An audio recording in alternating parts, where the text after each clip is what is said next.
నమస్తే, welcome to our channel. మనతో పాటుగా స్టూడియోలో సీనియర్ జర్నలిస్ట్ సత్యమూర్తి గారు ఉన్నారు. వారిని అడిగి గూగుల్ డేటా సెంటర్ పైన వివరాలు అడిగి తెలుసుకునే ప్రయత్నం చేద్దాం. నమస్తే సార్. నమస్కారం అండి. సార్, ఎంతమంది అడ్డుపడ్డా సరే మరి మొత్తానికైతే గూగుల్ డేటా సెంటర్ ఆంధ్రప్రదేశ్కి వచ్చేసింది, శంకుస్థాపన కూడా జరిగింది సార్. మరి గూగుల్ డేటా సెంటర్ ఆంధ్రప్రదేశ్కి, అది కూడా వైజాగ్కి రావడంతో జగన్మోహన్ రెడ్డి ముఖ చిత్రం ఏ విధంగా ఉంటుందంటారు? జగన్మోహన్ రెడ్డి ముఖ చిత్రం చూడాలి అని నాకు కూడా ఉంది, కానీ ఆయన ఇక్కడ లేడు, లండన్లో ఎక్కడో షాపింగ్లో ఉన్నట్టున్నాడు. లండన్లో ఆయన కుమార్తెలు ఇద్దరు అక్కడే ఉంటారు, బహుశా వాళ్ళని చూడటానికి వెళ్ళినట్టున్నాడు. ఆయన ముఖ చిత్రం చూడాలని నాకు కూడా కోరికగా ఉంది, కానీ బట్ మనకు అవకాశం లేదు. కాకపోతే ఒకటి మాత్రం మనం చెప్పొచ్చు, Google AI data centre Visakhapatnam రాకుండా ఉండటానికి జగన్మోహన్ రెడ్డి చాలా కుట్రలు పన్నాడు, చాలా కుతంత్రాలు పన్నాడు.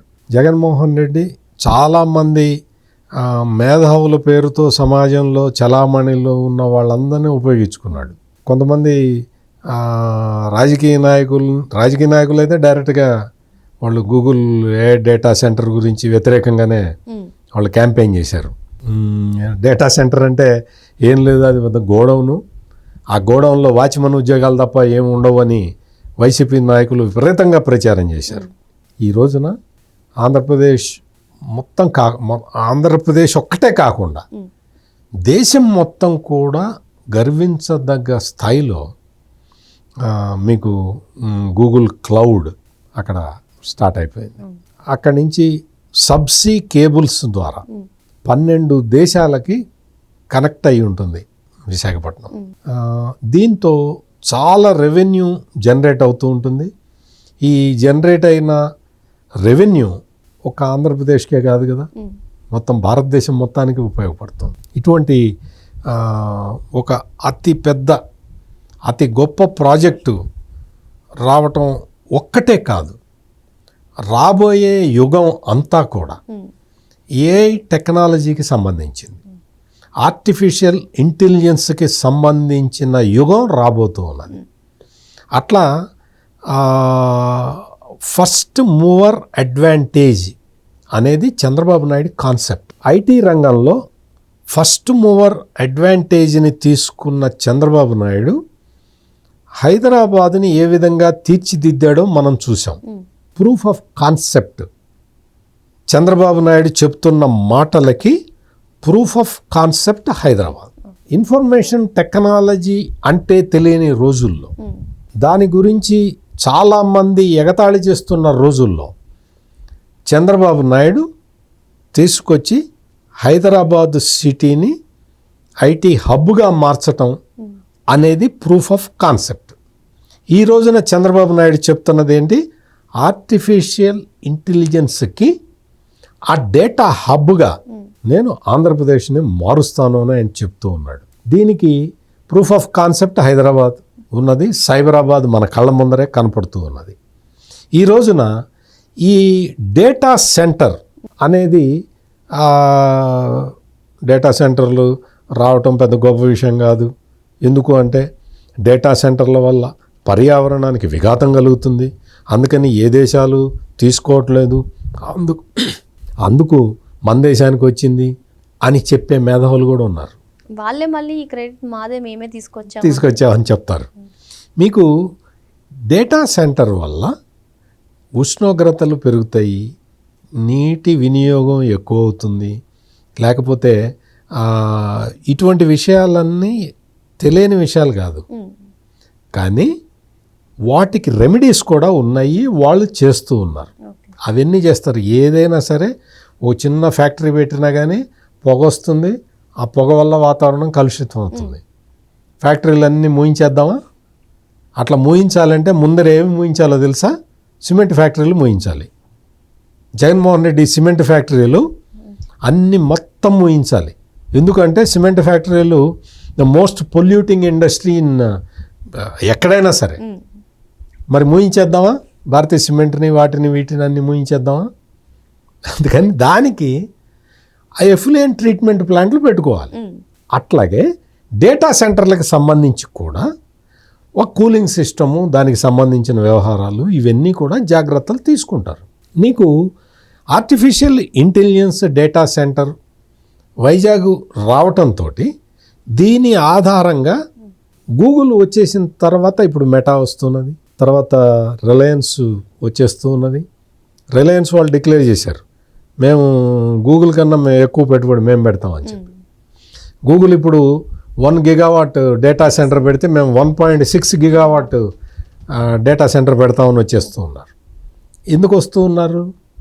ఎందుకు వస్తున్నారు అంటే అక్కడ ఆంధ్రప్రదేశ్ ప్రభుత్వం తీసుకున్న పాలసీలు, ఈజ్ ఆఫ్ డూయింగ్ బిజినెస్ అనే పాలసీ కారణంగా అక్కడ సౌకర్యాలను కల్పిస్తూ ఉన్నారు. ఇటువంటి పెద్ద పెద్ద వెంచర్స్ రావటానికి వాటర్ అవైలబిలిటీ పెట్టారు, ల్యాండ్ అవైలబిలిటీ పెట్టారు, కరెంట్ అవైలబిలిటీ పెట్టారు, మ్యాన్ పవర్ అవైలబిలిటీ పెట్టారు. మీకు ల్యాండు, వాటరు, కరెంటు చాలా రాష్ట్రాలు ఇస్తాయి, కానీ ట్రైన్డ్ మ్యాన్ పవర్ని ఏ రాష్ట్రం ఇవ్వలేదు. అటువంటి ట్రైన్డ్ మ్యాన్ పవర్ని చంద్రబాబు నాయుడు రెడీ చేసిస్తూ ఉన్నాడు. దాన్ని ఈ విషయాన్ని ఆయన ప్రతి కంపెనీ దగ్గర చెప్తున్నాడు. మీరు కంపెనీ స్టార్ట్ చేయడానికి ల్యాండ్ ఎవరైనా ఇస్తారు, వాటర్ ఎవరైనా ఇస్తారు, కరెంట్ ఎవరైనా ఇస్తారు. నేను ఆ 3 ఇవ్వటంతో పాటు మ్యాన్ పవర్ కూడా ఇస్తాను. నా దగ్గర నా రాష్ట్రంలో చదువుకున్న పిల్లలు ఉన్నారు, వాళ్ళు స్కిల్ డెవలప్మెంట్ ట్రైనింగ్ నేను ఇప్పించాను, వాళ్ళందరూ రెడీగా ఉన్నారు, సిద్ధంగా ఉన్నారు, నీకు మ్యాన్ పవర్ ప్రాబ్లం కూడా లేకుండా నేను చూస్తాను అని చంద్రబాబు నాయుడు చెబుతుండటం వల్ల కంపెనీలు పరిగెత్తుకుంటూ వస్తున్నాయి. ఈ రోజున ఏఐలో చాలా సూపర్ టెక్నికల్ జాబ్ కదా అది, దానికి సంబంధించిన నిపుణులు రెడీగా ఉన్నారు. క్వాంటమ్ కంప్యూటింగ్ తీసుకొస్తే అందులో మాకు ఇంట్రెస్ట్ ఉంది, మాకు నేర్పండి అని వస్తున్న వాళ్ళు ఉన్నారు. ఆంధ్రప్రదేశ్ యువత ట్రాన్స్ఫార్మ్ అవుతూ ఉన్నది. ఆంధ్రప్రదేశ్ యూత్ అంతా కూడా వాళ్ళు they are waiting for new opportunities. వాళ్ళు ఇప్పుడు వాళ్ళకి ఆపర్చునిటీస్ ఇస్తే ఏం జరుగుతుంది అంటే ఆంధ్రప్రదేశ్ నుంచి హైదరాబాద్ వెళ్ళక్కర్లేదు, ఆంధ్రప్రదేశ్ నుంచి బెంగళూరు వెళ్ళక్కర్లేదు, ఆంధ్రప్రదేశ్ నుంచి చెన్నై వెళ్ళక్కర్లేదు, అమెరికా అంతకన్నా వెళ్ళాల్సిన అవసరం లేదు, ఆస్ట్రేలియా గురించి మర్చిపోవచ్చు. విదేశాలకి వెళ్ళాల్సిన అవసరం లేకుండా విదేశాల నీరులో పెద్ద పెద్ద కంపెనీలు వచ్చి విశాఖపట్నంలో, అమరావతిలో వాలిపోతూ ఉన్నాయి. మీరు శుభ్రంగా మీరు ఇంటి దగ్గరే ఉండి మీ తల్లిదండ్రులను చూసుకుంటూ, మీ పొలాలు, ఇళ్ళు ఏమైనా ఉంటే వాటిని చూసుకుంటూ మీరు చక్కగా మీరు ఉన్న చోటే పని చేసుకోవచ్చు.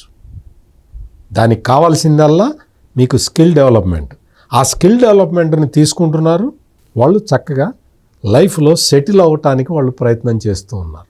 ఆ ప్రయత్నానికి కావాల్సింది ఏంటి అంటే ఈ గూగుల్ క్లౌడ్ లాంటివి రావటం కావాలి, రిలయన్స్ రావటం కావాలి, మెటా రావటం కావాలి. ఇటువంటివి రావటం చాలా అవసరం.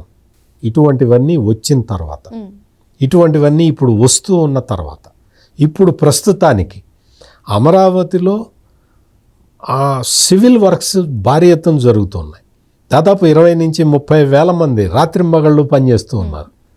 ఇప్పుడు నెక్స్ట్ వైజాగ్లో ఇవన్నీ స్టార్ట్ అయిపోతూ ఉన్నాయి.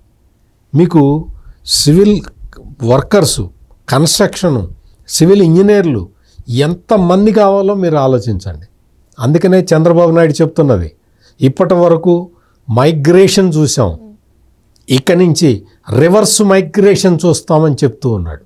అంటే ఇతర రాష్ట్రాల్లో ఉన్న తెలుగు వాళ్ళందరూ మళ్ళీ ఆంధ్రప్రదేశ్ వచ్చే రివర్స్ మైగ్రేషన్ ఇప్పుడు ఆంధ్రప్రదేశ్ చూడబోతూ ఉన్నది.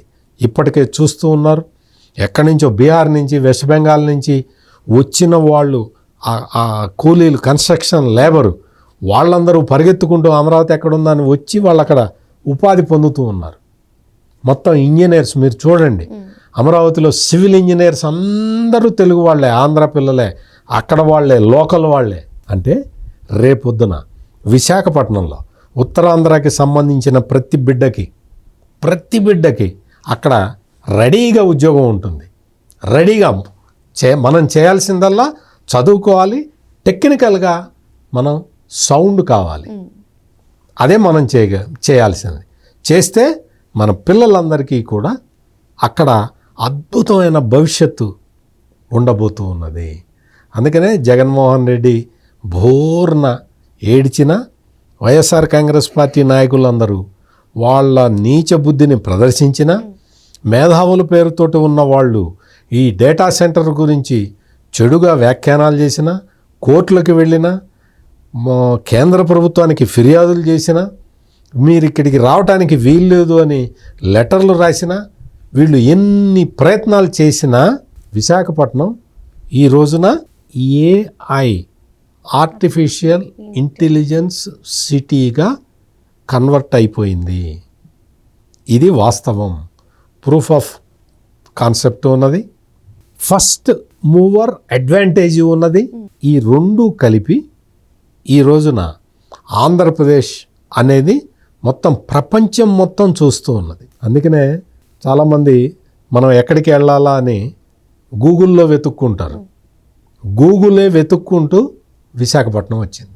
మరో అంశంతో మళ్ళీ కలుద్దాం. Thank you sir. నమస్కారం.